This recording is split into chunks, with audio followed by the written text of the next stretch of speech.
Dave's on the phone, but he's between Burlingame and Osage. He's almost here. Yeah. All right, ready? All right, let's all stand for the Pledge of Allegiance. I pledge allegiance to the flag of the United States of America and to the republic for which it stands, one nation, under God, indivisible, with liberty and justice for all. All right, I'd like to call the meeting to order. Before we get started, I'd like to have a moment of silence on the behalf of the Board of Education. I ask that we have this moment of silence for the McCoy family. And we appreciate beyond words the years of service Jamie had at Osage City Schools, and their family is in our hearts and prayers.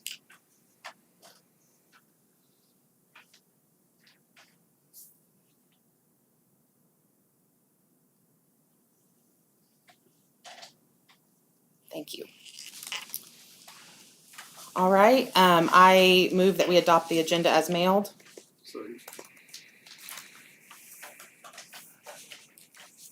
Todd. Aye. Parsons. Aye. Bellinger. Aye. Heppenstall. Aye. Williams. Aye. Bowen. Aye. Linton. Aye.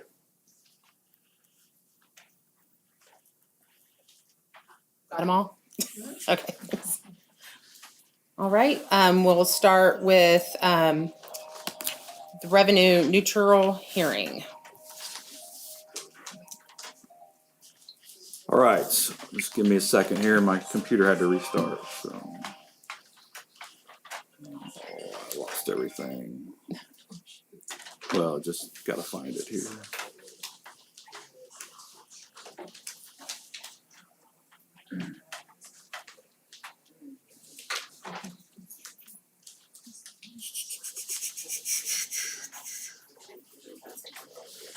All right, at our last meeting, well, actually, I think it was my first meeting, we talked about the revenue neutral rate, and looking into that and preparing for the budget, based on how the budget was set up and the factors that go into, again, not an expert in revenue neutral, but we have it set up, and what we presented to the public is that the revenue neutral tax rate needed to be 26.791 in order to be neutral.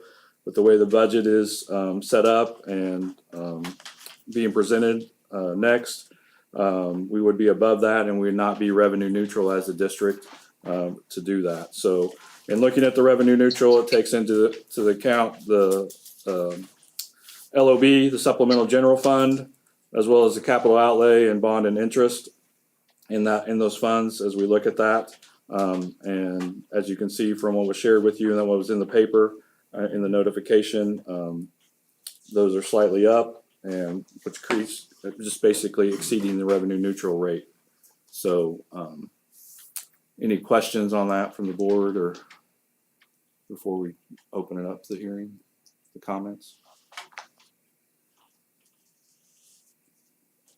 Okay. No questions. No questions. So what we're going to do is open it up. You have 5 minutes to speak, and I'll keep a timer. And I think that's it. So anyone like to speak? Well, I really didn't understand what you just said about 26.9. Yeah. Saying you can't be over that, No, they're gonna exceed that. That's the revenue neutral rate. and they're going to exceed. They're going to exceed that. That's where we want them to stay. Now, is that for all 3 of them, or just the general? For the capital? Well, overall, we will exceed the rate as for all funds that are included in that. So when you add them all up, we exceed the rate. We are 0.45 on LOB over 0.5 over on capital outlay, negative, so actually under bond and interest 568 for a total of .382 mils. So, Point 3.382. and what is? Over last year, I apologize, that's over last year. So that's not over the revenue. Right, sorry, that was over last year, yep. And I had-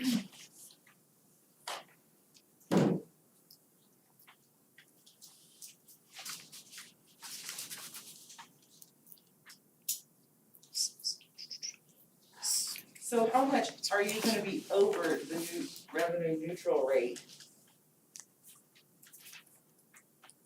So oh, go ahead. Go ahead, you got it. You got it. Okay, so the part of the revenue neutral rate we can control. So we're over, because the general is, the revenue neutral is 19.306, but you have to come in at 20. You just have to, so we're talking about the other 30 points, not the 20 and versus 19, because you have to be at 20. It's a state mandate. So for the revenue neutral rate, we're at 20, is 26.791. And we are at 30.569. Am I saying that right? Yes.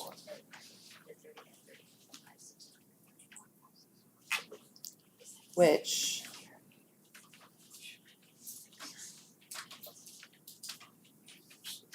yeah, thank you.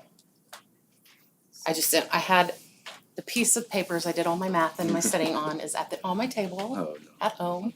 That's the difference of 3.82. Yeah, 3.83. Or close to that. Thank you. And what are you suggesting to raise the mill levies to?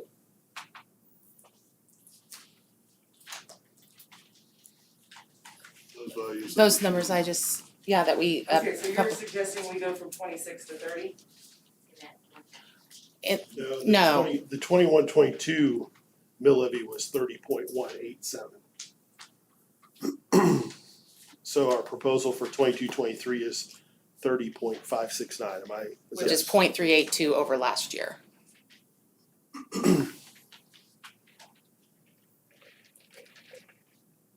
So what does that mean for, they use 100,000? So. if Yeah, you- that's a good question. If you have $100,000 assessed value and we go up that 0.382, your increase in tax per year would be $4.39. $84. No. Four. But you can't buy a home right No. now for $100,000. That would be- Sorry. They're all- Okay, let me say it again, I'm loud. For every $100,000 of your assessed value, the increase is $4.38. Is that And why per are my month? taxes going up? Per year. $300? Oh, for the year, For okay. the year. For USD 420, I said 413, that was 25 years ago. Year over year, your taxes would go up more based on all the other funds and your appraised value. So equal to equal appraised, say your appraisal didn't change and your house was worth 200,000, your taxes would go up with this proposed budget, $8.76. But our houses didn't stay the same as last year. Our values increased, which means you guys will be already getting more money. Because we're gonna be paying more in taxes, period. For the value of the home. For the value of our home. That's true. No, it's true. So it's not just a $4. I was asked to explain the math, Okay. so that's what I was What doing. I'm saying is, so you guys are saying it's only a $4 for every $100,000. Our You're still assessment getting is more going money than just $4 because the value of our homes all. That's true. I'm not trying to hide anything. I was just trying to explain how the maths work. We don't control the assessed value. That's accounting. Go ahead. Kelly, I'll help you guys a little bit with the revenue neutral. Thank you. How it works, so, It's because okay. last night at the hearing, it wasn't very well explained either, so. The revenue neutral rate, simply put, is whatever money was collected last year, the same amount of money this year you collect, and you have to match those mills to make that happen. So in this case, the mill levy for Osage City Schools would be 46.098. and they're requesting to have 50.569. So it's gonna be 4.5 mils. The evaluation, and the reason that happened is the evaluation in the district went up $5 million.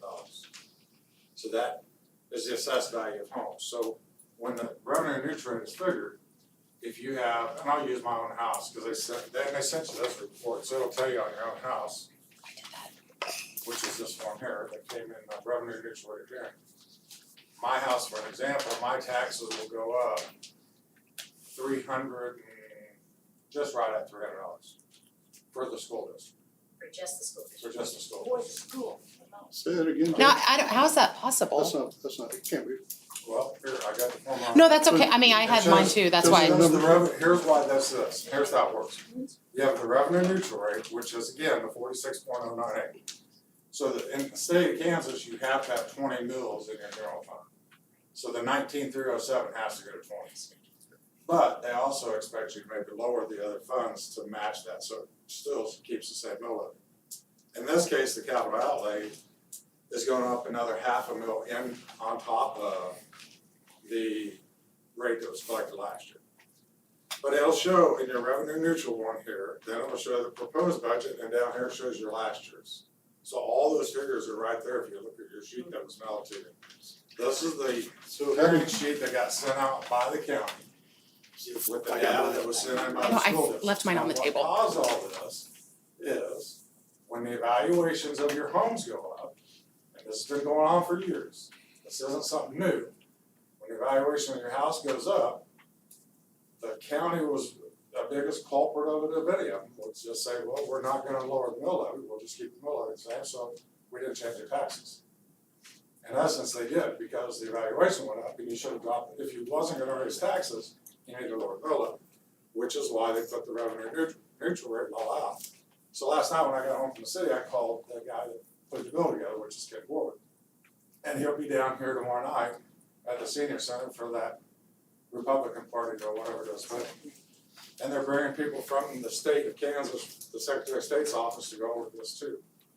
But that's in a nutshell, if your house was $100,000 or $200,000, that doesn't, and by the way, my house was gonna go up regardless, whether it's state revenue neutral or not, because the valuation went up. Alright, So in that case, my taxes were gonna go increase some, but there's like you 5.5 said, so. mils basically, it's changing, that could change your Because the property assessed tax. values went up so much to keep your funds the I same. mean, 4.5 mils times, what's an average house, it's $50,000, you gotta figure out what the mill rate, what the mill levy is, and then that'll tell you how much it went up. And that's kind of that in a nutshell. So I think what all of us would like to see is that you stay revenue neutral, don't, because of the assessed values, you're going to have more money even if they stay revenue. No, No. because we're gonna get the same dollar amount they had last year. Right. So, but some people's gonna pay more, Right. some people are gonna pay less by staying revenue neutral. So pay less. If your house evaluation didn't go up, Didn't go up. We're then almost the there. levy We're will almost drop, there. your tax will go if they down. stay revenue neutral. Well, they sell a house next to you, your valuation goes up, regardless of what your house is, if you Yep, I don't got do anything. with Having your your house, houses be valuation worth goes more up. money is not an issue, that's a good thing, because that creates wealth in the county, but the problem, the issue is how do you tax it, and that's what they did this law for, is so you match those two up. So like last year though, and I didn't hear the number this year, so I'm gonna ask a question. How much money do we transfer out of the budget at the end of the year? I know last year was $725,000, how much was it this year?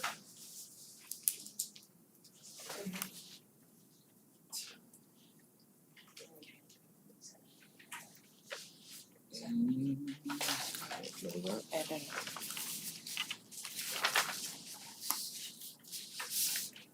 I don't know. We have that handy.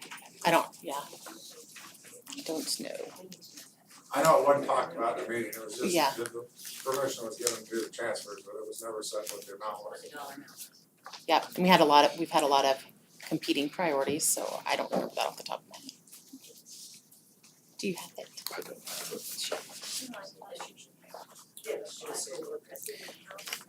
You Jimmy? So Jay, what did you say your taxes went up, specifically related to USD 420? Mine went from 1234, 12 last year, 15, 16, 55 this year. Now, Specifically related part to of that 420. is, well, it won't show me that because it's in the proposed budget revenue neutral. I mean, if I Then, look at then the revenue, you're talking about a number that's inflated over what we're doing. Cause you're no, talking no, I'm about not, your, because it's, the number is, what I paid last year is still, and I don't care what it changes there, what I'm saying is the revenue neutral rate, if you reduce the mills to match that, I'm still gonna pay more because my valuation was Right, 50 grand. you as your homeowner will Right. pay more. But if the neutral rate stays, if you say revenue neutral, I'm gonna pay more, but if somebody's house got valued less, they're gonna pay less. If it's paid the same, it's gonna be less. So it's still based on your evaluation, but the mills are based on the total evaluation. Yeah. Which is why they have the revenue neutral. Believe me, it's not an easy project. Yeah. We've been doing this for 2 years at the county, so it's been a learning curve, and there's different rules for different people, and like the schools, because of the 20 mil deal, that's required by the state, so. Does Does anybody else have any? I have a question. So, if the mill levy stays the same, and your house value increased, you're gonna pay more money to the school district. The school district is If the going to mill levy get more. stays the same as it was, Mhm. yes. So they're already getting more money because But the most of the difference of county. staying revenue neutral, we're talking revenue neutral. Revenue neutral means you drop the mill levy. Mhm. If you don't drop the mill. So the monies stay the same. The percentages out here, the 25% increase or 24% increase, all those, that's above revenue neutral. So that's not above what they're currently at, that's above what revenue neutral would be. That number goes up because it was added into the capital outlay, there was a half point added into that. So if they stay neutral, revenue rate the same. Some people's taxes go up, some people's Because go they're- down, and school districts will get the same amount of money they got last year I think that's a good. from the taxpayers. Now, some of that changed because of what they get from the state on all that, whatever. And again, last year there was Do they not think that we have to, $725,000 like, taxes, I give don't know how much raises? there was this year, that's not that. So there's plenty of money in there to There's, okay, take care of yeah, teachers and. perfect, thank you. So we're out of time for that part, but we're not done with the conversation. With the budget that has been proposed, with that said, if nobody's assessments changed, pretend nobody's assessments changed. We know that's not true, trust me, I have one of the victims. Nobody's assessments changed. Our budget is showing $4.38 for every an increase over last year's taxes of $4.38 per every 100,000 your house is worth.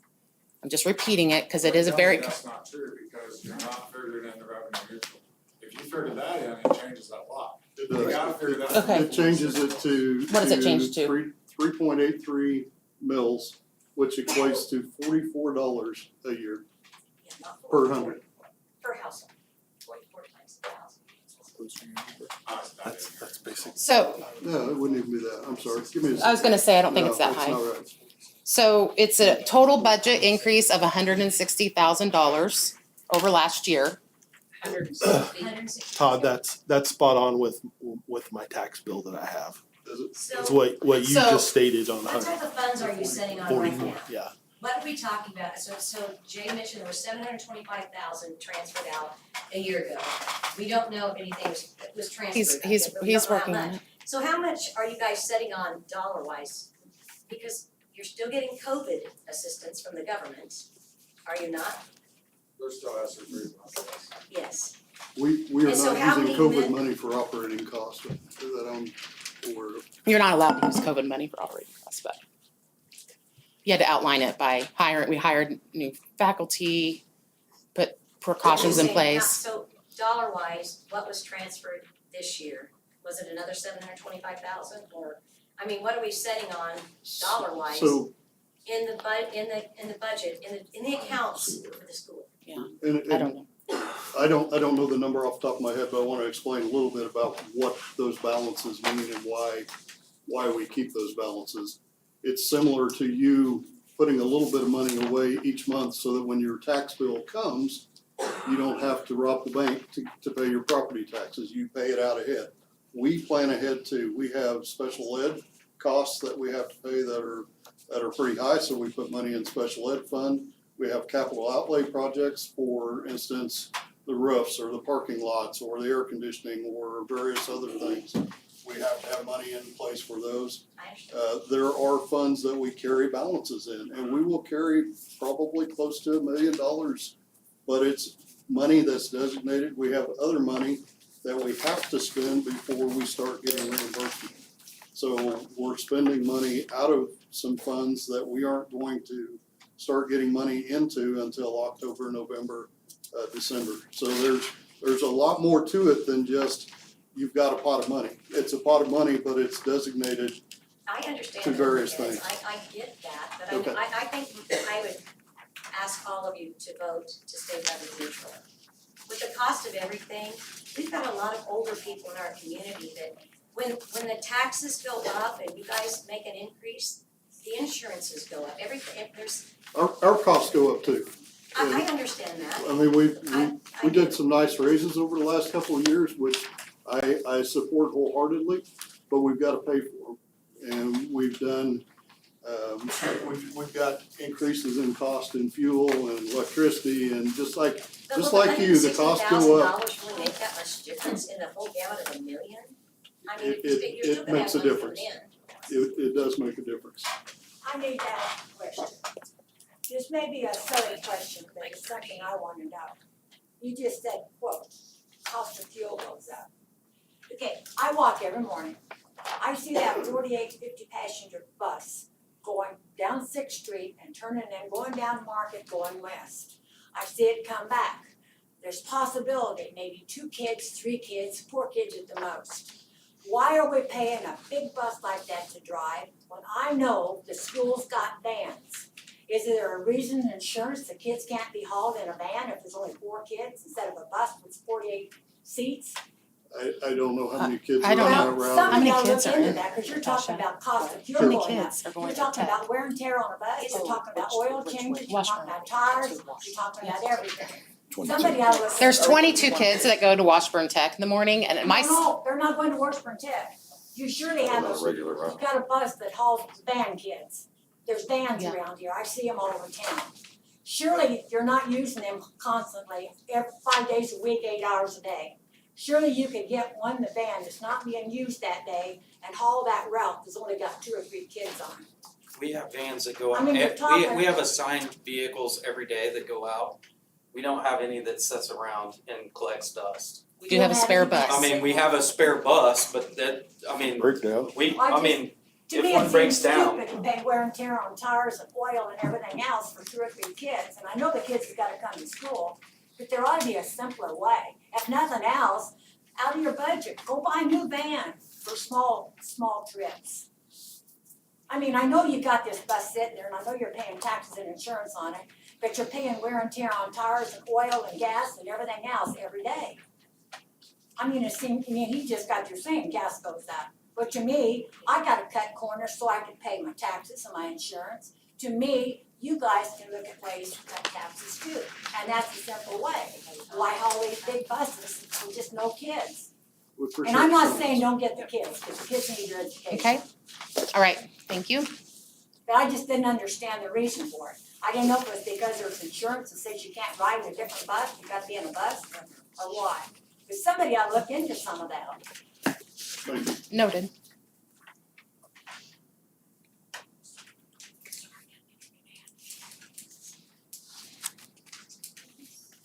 All right. Any other comments? Yeah. Well, with the new assessment, my value, my property went up 39%. Which tells me my mill levy, even if it's revenue neutral, my taxes are gonna go up 39%. So it looks like you guys are getting a whole lot of money simply because of what the county tax assessor did.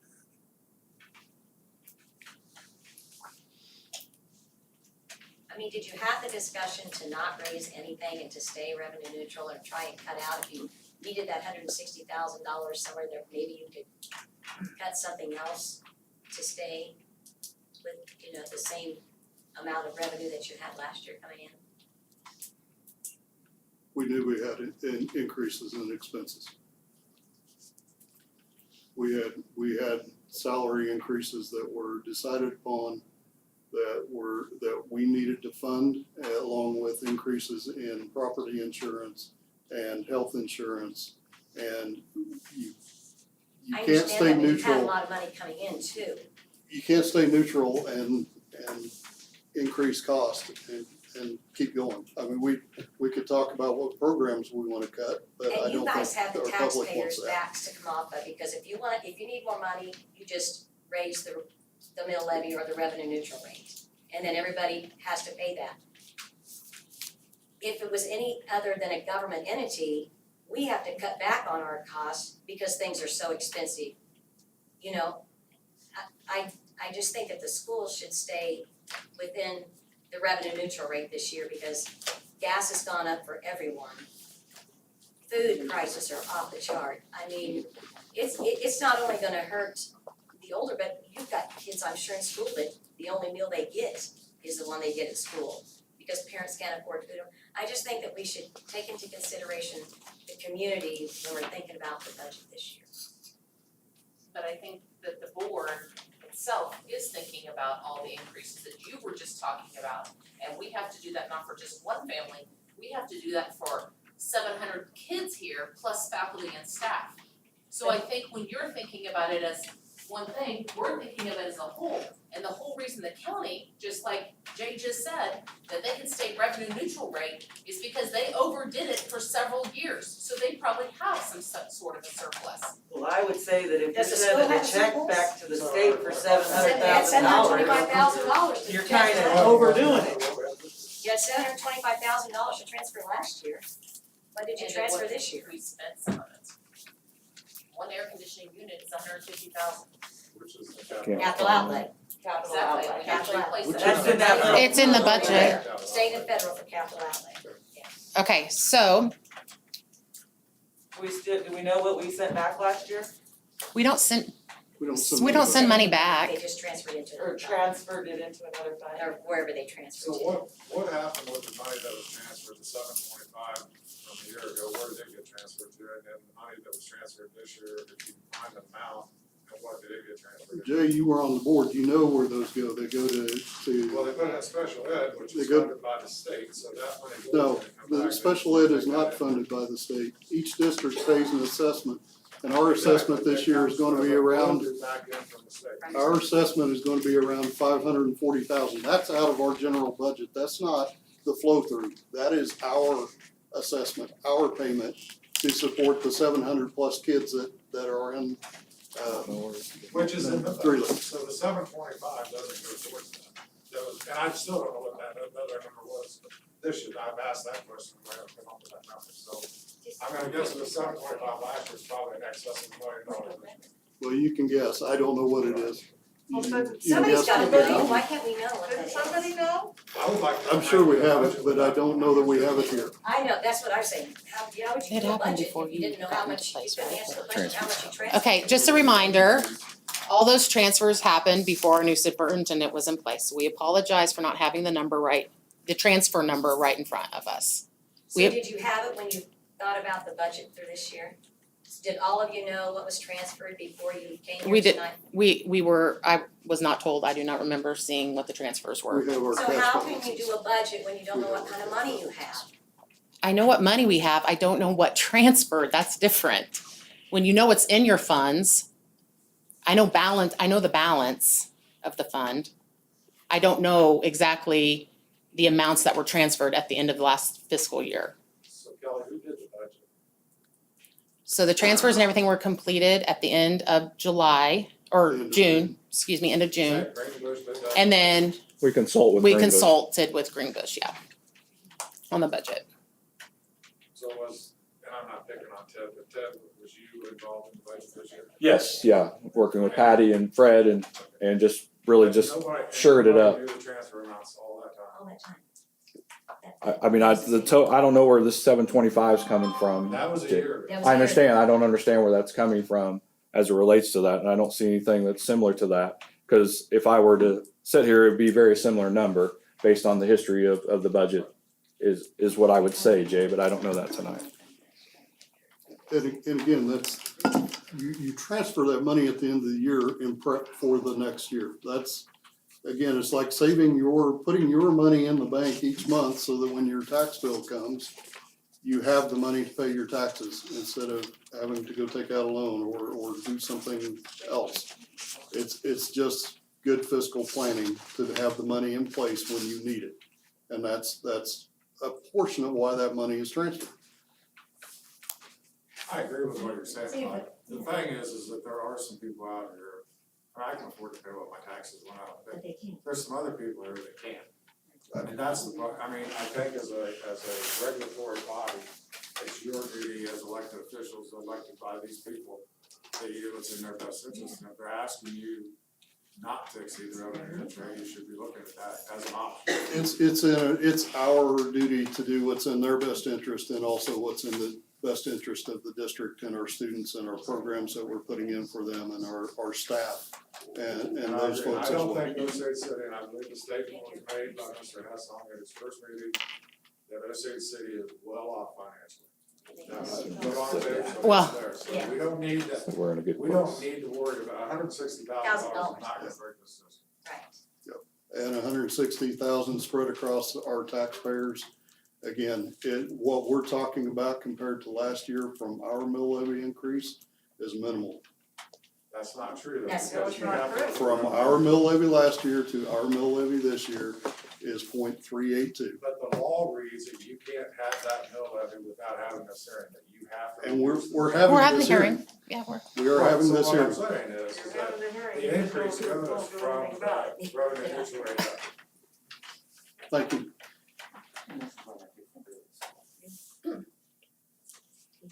Somebody used to have this.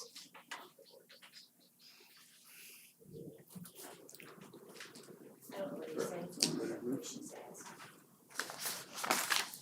Before I say something else.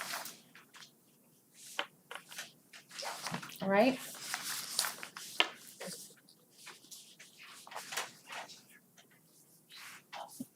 So, sorry. Maybe we need to do a recall petition. They do not want to listen to the problems and issues of the taxpayers in the Who's county. who's They talking? wanna sit there and I am. I couldn't hear, I can't see who's I'm sorry, I just asked so I could look at who's talking. What were you saying? They don't wanna even consider our plea to stay revenue neutral. You insist that this $160,000's gotta be done on the back of the taxpayers that are already burdened. The look on every one of your faces says it all. Yeah, we'll listen, yeah, we're annoyed, but we're gonna do what we want anyway. Truthfully, we can't hear a word you're saying. Maybe I buy microphones. I think what we're all concerned about is, we went to the city council last night, and they want 20,000? Is that right, Jay? I'm sorry? Did the city council want 220,000? Yes, Yes. 222. And you want 160, and it's all falling on, That was like- you're included too, it's falling on you, and I know that. Yep. And we're just wanting you to try to find a way to maybe cut it a little. The government's not giving us any more. That's what I want anyway, just do what you can to help us. I understand that. I would ask then, what programs do we want to cut from our kids? I'm not talking about cutting programs. I would never do that for the kids. But- I'm talking about getting rid of the wasted money, and I know there's wasted money. That's what I'm wanting to take care of. Like the bus going with not very many kids in it. I appreciate what you guys do, believe me, I really, really do. Hey, we're And I all, love this school. I've gone here, my kids have gone here, my grandkids are going here, and I love it, and I want what's best for them. We want the best education our kids can possibly get. But I And you guys just- are doing a great job. But our pocketbooks are hurting. It's understood. We voted for everything the city or the school wanted, the new school, the swimming pool, the library, everything. We've always voted, I even let them use our basement for meetings for the new school. The support of this We haven't community done a thing to our is house amazing. when we built it, and it went up 48,000 evaluation this year.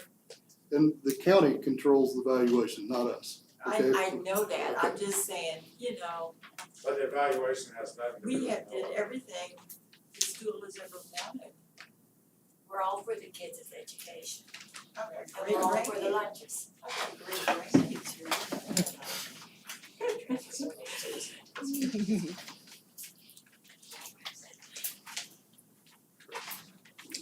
Okay. All right. Before, so we do have any thoughts from the board, anything anybody wants to discuss? That's the next thing we need to do. I do not, I mean, we've had lots of time with numbers, so.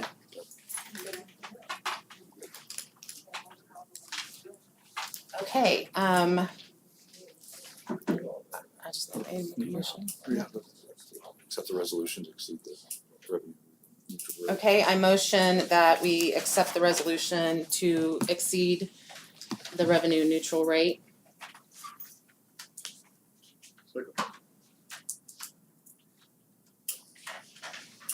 Billinger. Aye. Bowen. Aye. Heppenstall. Aye. Linton. I'm gonna vote nay. Parsons. Aye. Peterson. Aye. Williams. Aye. Motion passed 6-1. Thank you, Cory.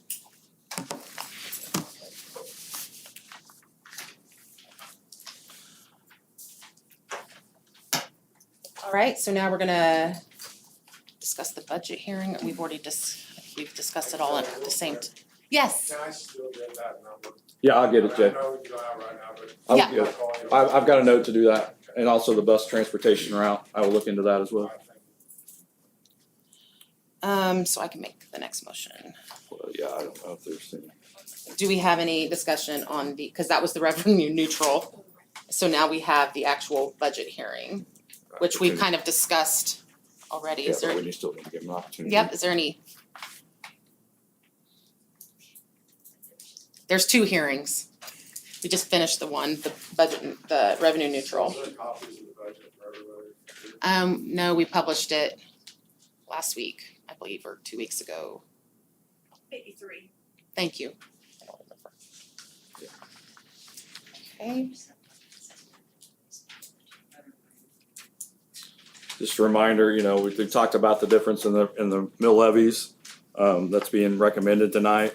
Also, the board had access to the building needs assessment, that was generated prior to me, but the administrators, working with the prior superintendent, put that information together. It's just, with that building needs assessment, some districts have done in the past to help, put together the budget as it relates to things and needs that come, whether academic or non-academic, put together. The legislation has put this in place, and the board has had access to this building needs assessment for over a month, since we talked about it at the last board meeting. So just want to note that's in there, and that Patty, I called her by my old secretary. Sorry, Patty put it in the paper 3 weeks ago as well. So. Can I ask a quick question? When's the bond in, what's the last year of that? I was told 2030 is what I was told. 2030. Is that- So 5 years. September 30th. So when that's done, that'll drop at 10 mils. Yes, Is there a plan to ask for another bond in there? that's one thing that's in my time here that's been talked and discussed to see if that down the road, if that's something that might be needed. But it's just looking at long range planning. Those are two public vote, correct? Oh, sure, yeah, Of course, yeah. Not on ballot. But doing facilities, long-term strategic plan, if that's something down the road that's needed, so.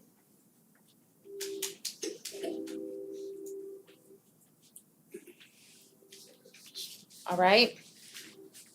I make a motion that we accept the budget as presented, recommended. Second. Bellinger. Aye. Litton. Aye. Williams. Aye. Parsons. Aye. Bowen. Aye. Heppenstall. Aye. Peterson. That would be the resolution, just, we need to do that. Make Uh, a motion. No, the budget's been approved. Okay, now that the budget's been approved, I'll make a recommendation Not to I'm exceed at- 31%. to not accept the thank you. All my printouts are at my home. To not exceed 31%. Don't ignore. Okay, I'll make a resolution that we will not exceed the 31% of the total amount of the foundation aid, Yeah, of the supplemental. of the drove. supplemental, thank you, I apologize. That's my fault for not That's having okay. it for you. So, Heppenstall. Aye. Bowen. Aye. Linton. Aye. Peterson. Aye. Bellinger. Aye. Williams. Aye. Parsons. Right, do we have any delegation other than expected? All right, let's move on. Any correspondence? I have none. Treasurer report, which we've read. So yeah, any questions on that? Okay, I move that we adopt the minutes of the regular board meeting on August 10th, 2022, adopt the minutes of the special board meeting of September 6th, 2022, approve the treasurer's report of August 31st, 2022, replenish the petty cash in the elementary school, $150.64, the middle school, $96.95, and the district office, $50, and the payment of the bills to be allowed in the total amount of $163,848.06 for September 14th, 2022, and the August 2022 payroll in the amount of $76,597.19. Second. Peterson. Aye. Parsons. Aye. Bellinger. Aye. Heppenstall. Aye. Williams. Aye. Bowen. Aye. Linton. Aye. All right, we don't have any old business, new business, staff updates.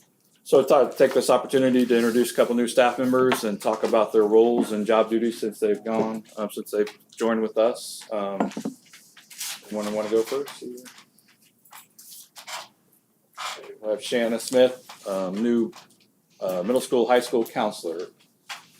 So.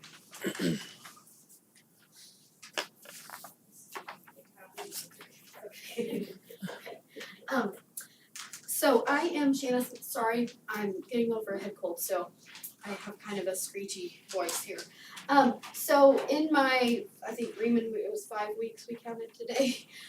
In my 5 weeks, we've kind of hit the road running, so to speak. I did print out a little bit of what we've been doing so far. So for middle school, and high school, we do Monday,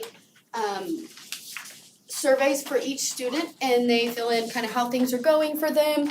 And I follow up with the junior high. Okay. Oh, I'm sorry. No, you're good. I was just like, the hurtling is not. Just give it. Okay. We Okay, can there we pass them go. around. There you go. Sorry, Shanna, I didn't see that. I looked and I was like, yeah, no, that's not gonna go well.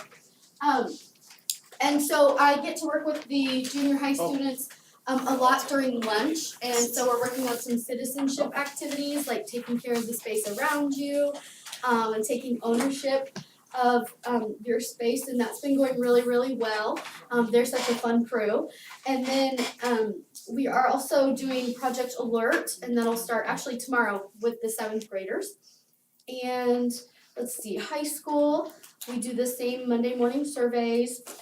And then I get to review the results to see if there's any students that we need to check in on. Do you have extras here? I'll leave this one. And so part of that is we also do Wednesday social, emotional, and career exercises for our high school students. And so Mrs. Camarina and I developed a plan as to what we're gonna tackle. We've covered SMART goals so far, so hopefully they've set a realistic goal for themselves for this first semester. And then their seminar teacher will be checking in with them periodically to see if they're on track or if maybe they need to modify their goal slightly. So so far I think that's going okay. It's an adjustment for them to have somebody checking in to see if they're actually doing those things. But I think that's been good. We've done some career interest inventories with them so far, and let's see. The other thing, I did update our high school counselors page. So if you, sometime in your spare time, if you go along the top, I added a lot of resources for our students for ACT testing, some different resources for them to practice testing, address testing anxiety, all kinds of things like that. And we'll continue to build up that resource panel for them.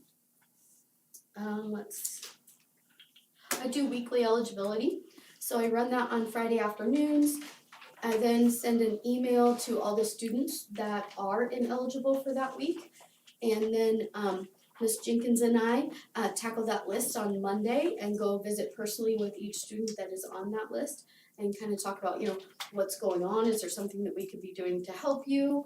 And then let them know that we have that extended school day opportunity for them from 3:30 to 4:30, and that started this week. And Oh, that's so, great.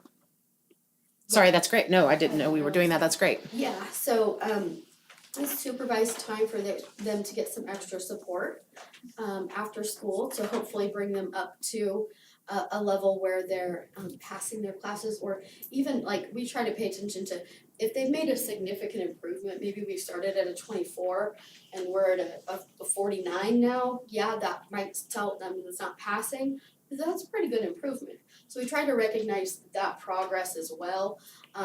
And then Ms. Jenkins kind of recognizes them sometimes on some Fridays. We get to go and pull some kids that are doing some good stuff.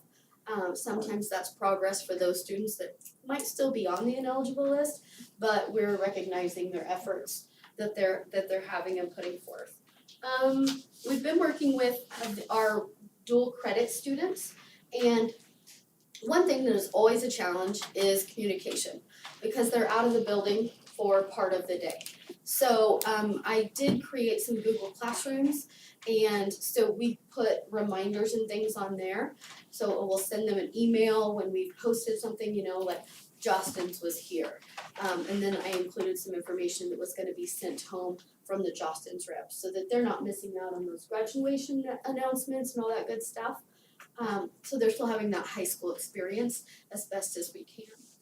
And we're gonna do Apply Kansas Day. You guys have done that in the past. In order to be an Apply Kansas star school and be recognized by the state and for the governor, there's like a series of activities that you can do. And so we have those all planned and lined up for the school year. Our first one will be next week, which is a financial aid night. And then we will have a FAFSA completion night. So that will be there for any parents that aren't quite sure how to fill out the FAFSA or have popped up with some different questions. And we have a financial aid representative from Allen County that'll be here to help them complete the form then. And then we're gonna do Apply Kansas Day, which is an event where students can apply to go to different colleges that they're interested in, but also for our kids that maybe aren't on a college track, I want to include them and support them as well. So we're gonna do some practice job applications. So it will be Apply Kansas Day for them too, but in a format that's more in line with what their long-term goals are. And then this Friday, which, I'm giving you homework. As a school counselor, I really don't ever do that, so it's kind of fun. So this Friday is Why Apply Day. And what that means is our teachers are filling one of these out, and putting it on their like window or door, like why do you think students should apply? And so I'm going to invite you guys, and here's markers, because I'm guessing you didn't bring a marker.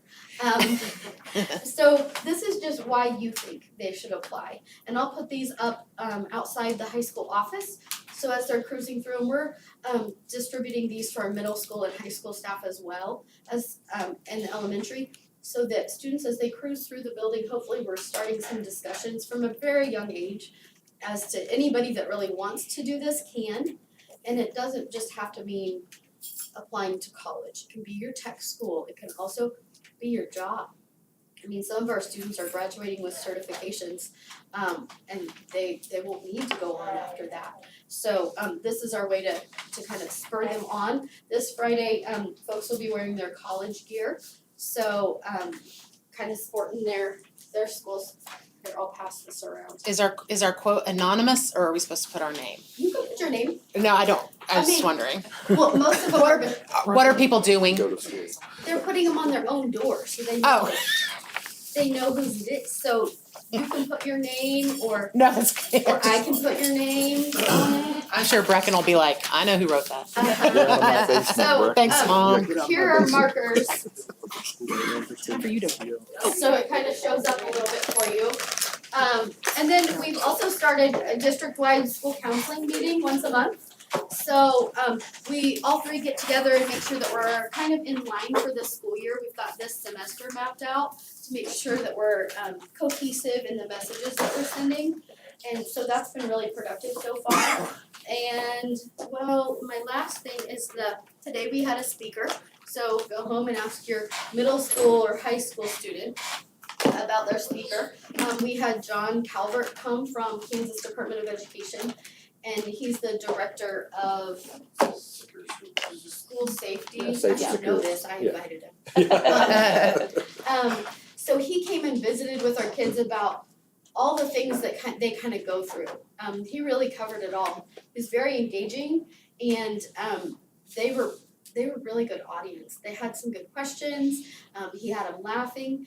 He also talks about suicide and making sure that we're there for one another, and covered those serious notes too.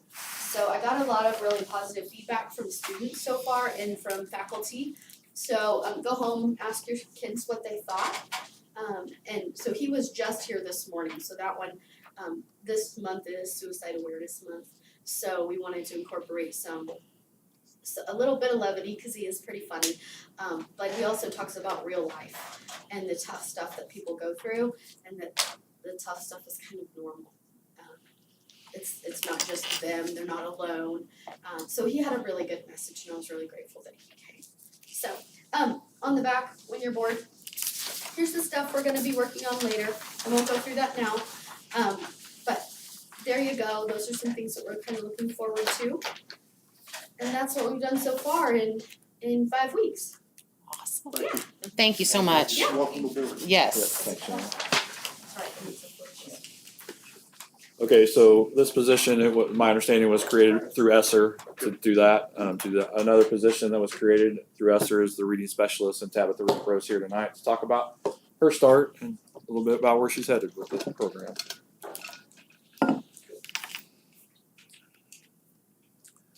They really care about our schools and states doing shit. You're gonna be the favorite. I wish you were, told me you were gonna do that. I could have piggybacked on yours. We can pass around, so That you don't would be have to perfect. hurdle So I don't have to over. hurdle all that. So, Okay. I'm Tabitha Renfro, and I'm the new reading specialist here at the district. I'm really excited about this position. I think we've done quite a bit here in the first few weeks of school, and we have a lot of goals in mind. So this is a brand new position here at the district, as you know, so I am working hard with the administration to kind of iron out the details of what the position is and what it does, and being very flexible in that, just trying to help as many kids as I can and help staff when they need it as well. So up at the top, I kind of just put the areas of focus that I'm hoping this position will touch on. Obviously, students first and foremost. So I spend a good part of my day working one-on-one or in small groups with students who are most at risk, and working with them for reading intervention. And so a lot of that has to do with assessing and screening, working one-on-one with them with different strategies, always monitoring progress to reevaluate, and then kind of creating not as extensive as like an IEP, but just kind of like an individual reading plan. Like this is what the student is working on and their goals that we're trying to reach. So the whole purpose is obviously to get them where they don't need me and move on to something else. So staff, I want to be a support to the staff.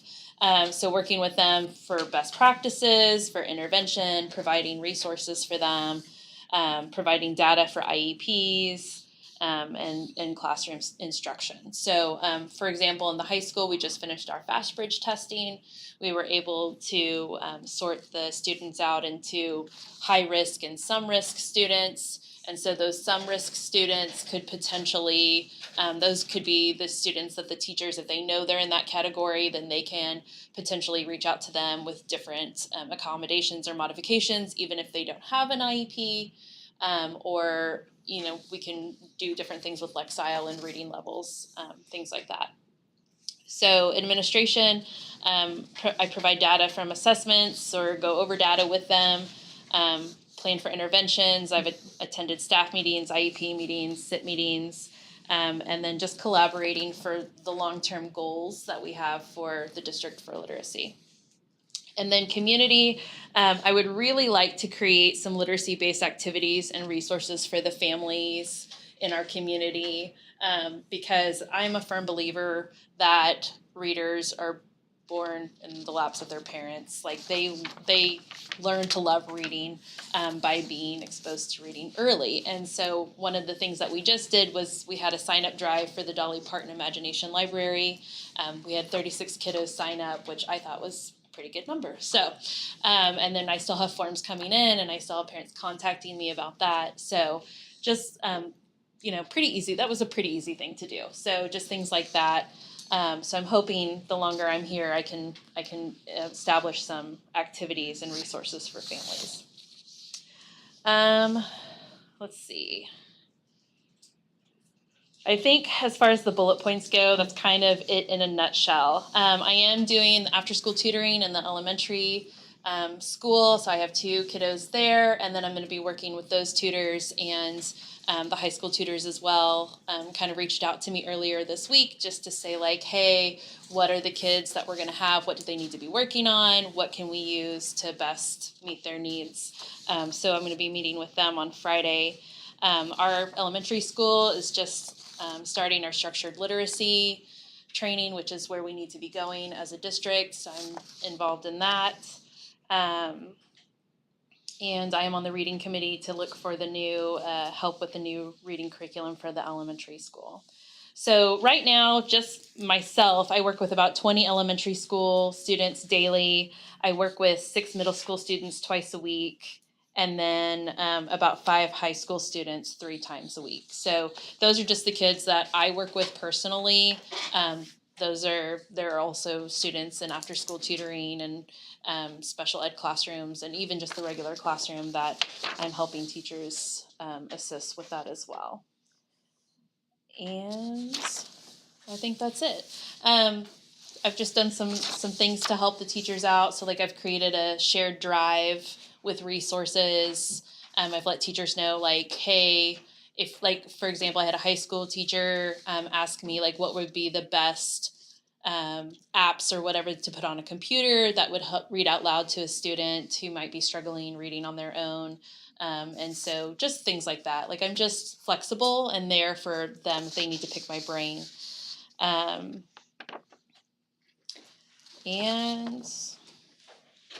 yeah, I think that's it, honestly. I think I've kind of covered everything in the nutshell. Sorry. I tend to talk really fast. No, so. You're awesome. Between you and Shanna, these positions, obviously we recognized were something that was needed, especially through the last 2 years of our crazy life. Yeah. And we appreciate the detail and knowing that it sounds like for both of your guys' positions, it's really adding a ton of value to our kiddos. So yeah, it was funny when Shanna said that she hit the ground running because I was like, "You're not kidding, sister." Yeah. Like, that's what we've done. So it's nice to know we needed it. We thought we needed it. You're proving that we needed it. So and I do love it, and I have been welcomed by all of, like, the staff is very open to working with me, like, everybody seems. We got a pretty good staff here, Yeah, I would everybody say. seems super excited about being on the same page to help kiddos, so.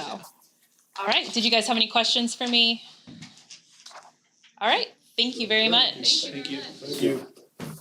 All right. Thank you. All right, we had a KASB work session last week, and I think Mr. Hessong is gonna give us an overview of Yeah, that. as part of the superintendent search package, KSB offered a work session with the new superintendent and the board. We were able to find a date, 5 of the 7 were able to show up. It's tough this time of year to try to get everybody there, just with so many things going on. So just kind of want to recap what happened in those conversations. Again, there was no action or anything. It was really just time for a work session to work for the superintendent to get to know the board, so. Oh, he's discussing our meeting last week, yeah, got it, okay. So we met last week in Topeka at the Kansas Association of School Boards. Things we focused on are like team characteristics. The board talked about trust, establishing goals, empowerment for our team, strong leadership, want to respect, just show respect on a regular basis. The phrase "we, not me" was brought up, looking for a decision maker in the leader, creating a positive team and building those relationships and having a commitment to improving in the district overall. So if you look at that as we come together and grow, those are some characteristics that they identified.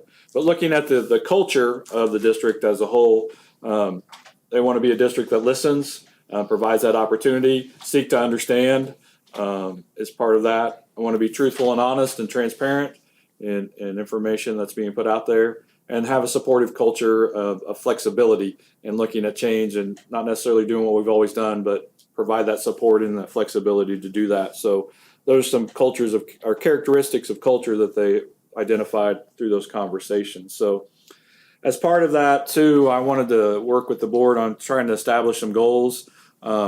We talked about some areas of focus that the board has as being board members, in specific areas such as preparing students for success, physical plan operations, personnel, culture, communication, and school finance were the main areas. And we broke those down through a kind of a survey, working with Dr. Hart at KSB. The number one goal area that the board would like to focus on is students and preparing them for success afterwards. The second one was personnel, and mainly just keeping and retaining good staff. But if we do need to hire staff, is recruiting the best that we can get out of that. The third area of focus was culture and community, providing that information and putting it out there. School finance was fourth, and then the operations and facilities was the last area of focus. So we'll look to build from the conversations, look to build some specific goals in those areas as we move forward. Some things that the board I would like to look at in changes is an evaluation of the overall evaluation process for staff. They feel like feedback is good to help teachers and staff improve, and just a review of that evaluation process is needed. Looking at students to be better college and career ready, the individual plans of study, see improvement in that area, as well as just preparing students for no matter what path they choose for success.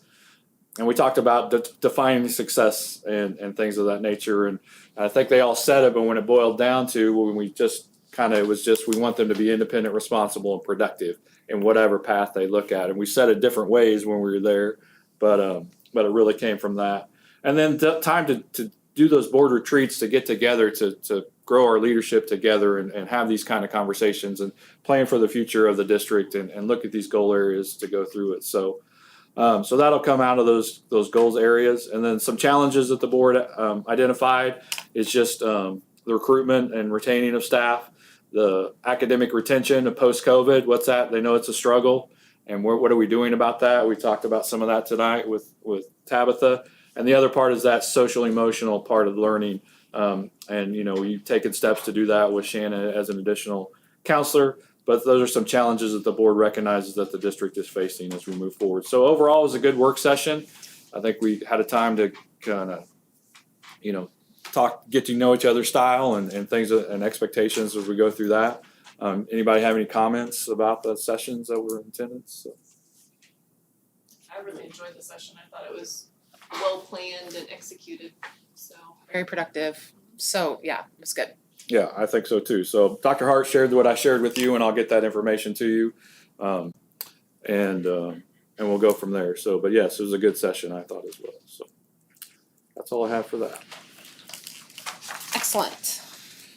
Three Lakes report, Mr. All right. Peterson. We met on Monday night. One of the things that was noted in our meeting, there were 3 people that got obtained their master's degrees and were moving on the scale.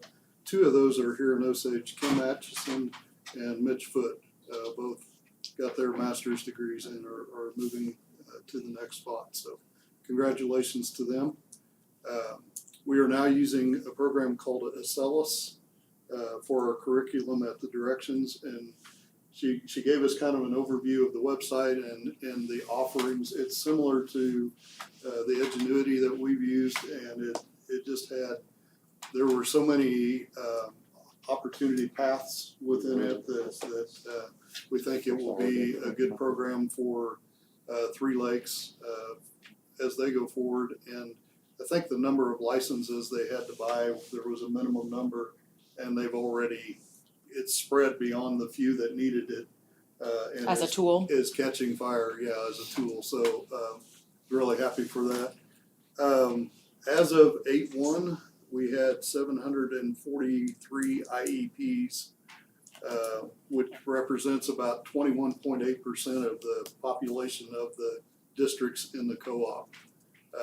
When you compare that to the state average is closer to 18.11%.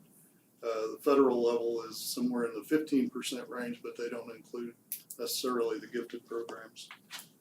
So there's a lot of kids that we're supporting through the program over there. Then the last thing I wanted to bring up, we were talking about the early childhood categorical aid, and this is for our pre-K. So the way that works, the categorical aid funding, for us to get 100% of the funding, those classrooms that are special ed have to have 50% or greater of the students in there on IEPs. Which we have 2 of in the district. We have 2 special ed classrooms and then just a general ed classroom. That the district employs. Right, and so they look at the percentage of the number of kids in the classroom, how many are on IEP, how many are not, because they have, I don't remember what they call them, but they're like kids to help the other kids. Model kids, so there is a mix, and it also allows us to get some non-IEP kids into pre-K.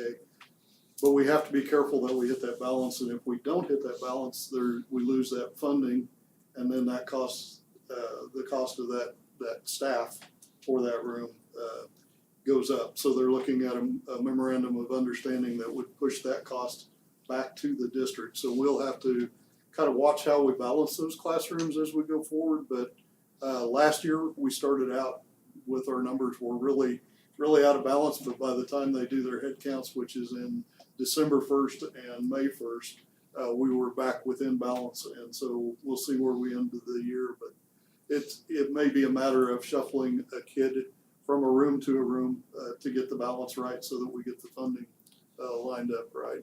Yeah, so traditionally it has balanced out pretty close, and that would not be significant if the district were to have to contribute. I think some of the assessments that have come in the past are as a result of this, but we take the philosophy and talking to Ms. Paul about, we want to get kids in as early as possible, and that's the feeling I get from the board as well. The earlier we get them in, the more likely they're going to be successful, and so we don't want those things to kind of detract that. But the one thing we encourage is that those kids that haven't been assessed yet for special education, that's done by the time our count days are ready to go. So we're as close to identifying. If they're not qualified, they don't qualify, but if they do, they can count towards that ratio. So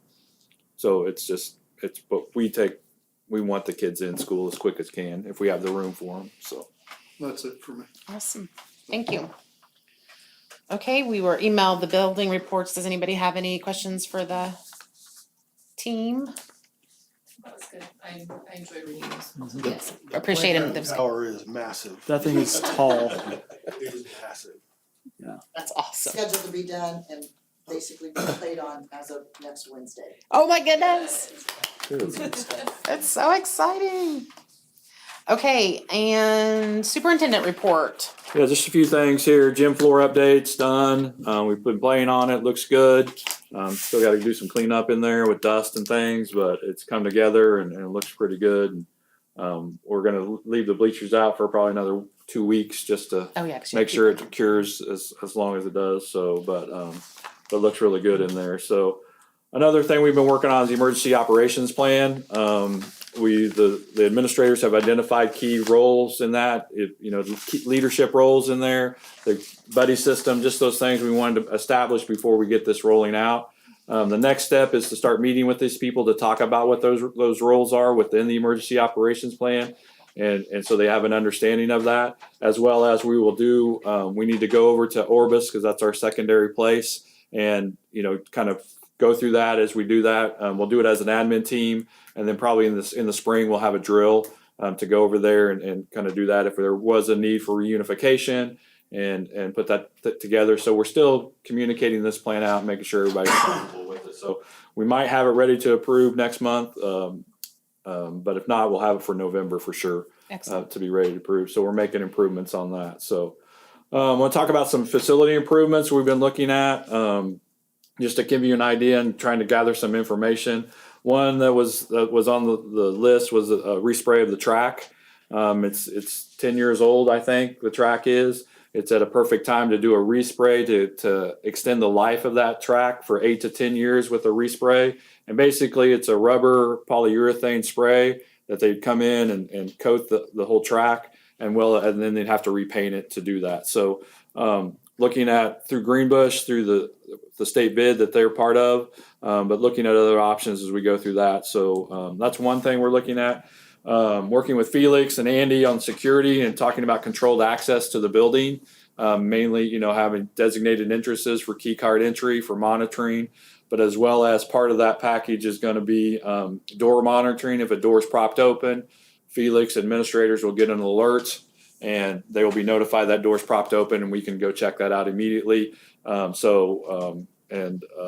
looking at maybe vapes, and that can do more than just vape. They can do fight detection, they can do air quality, they can do like 3 other things that part of that. So we'll have it broken down in packages to look at as we go through that. But they're putting that proposal together to see what that would look like to do that. So another area that's needed, the locker room in the high schools in the gym need updated severely. They haven't had any TLC for a while.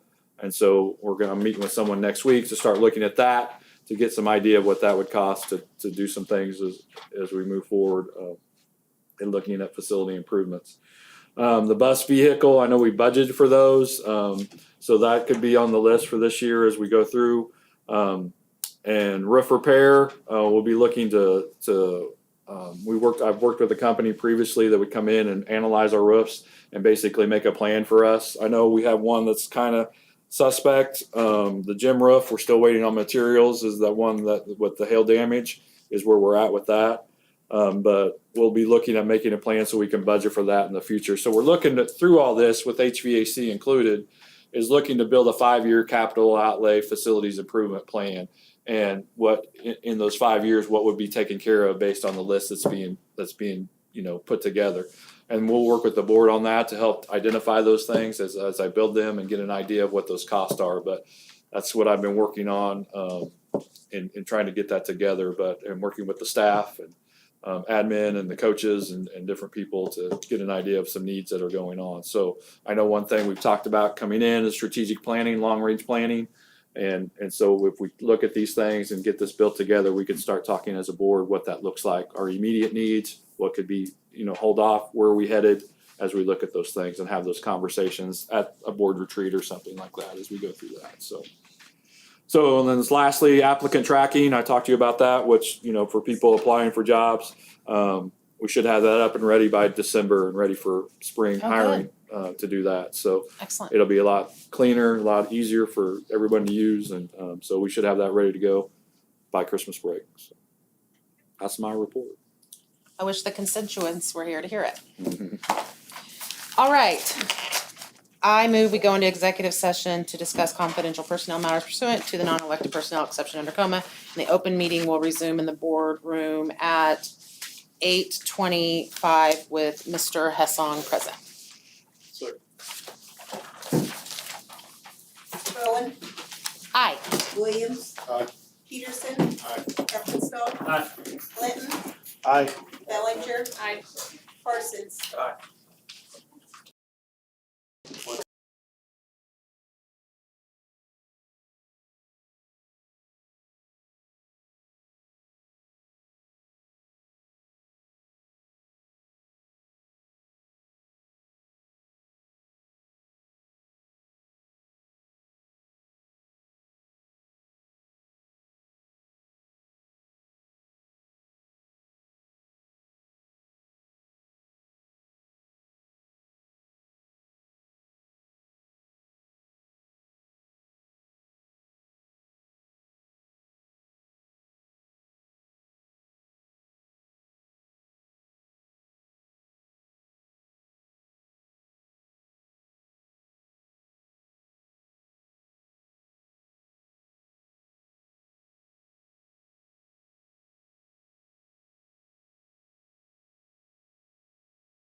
Are we back? Okay, we're back in open session. Really so. I'd like to move that we approve the recommendations of the resignation of Jeff Pearson, the assistant high school volleyball coach Kelsey Geesey, assistant high school football coach Devin Waller, and a part-time cook Bailey Erdman.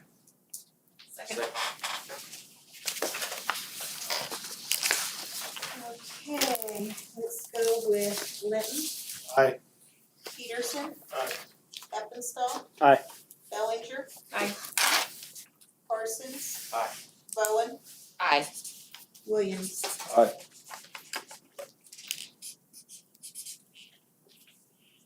Motion to adjourn. Second. Always coming in second.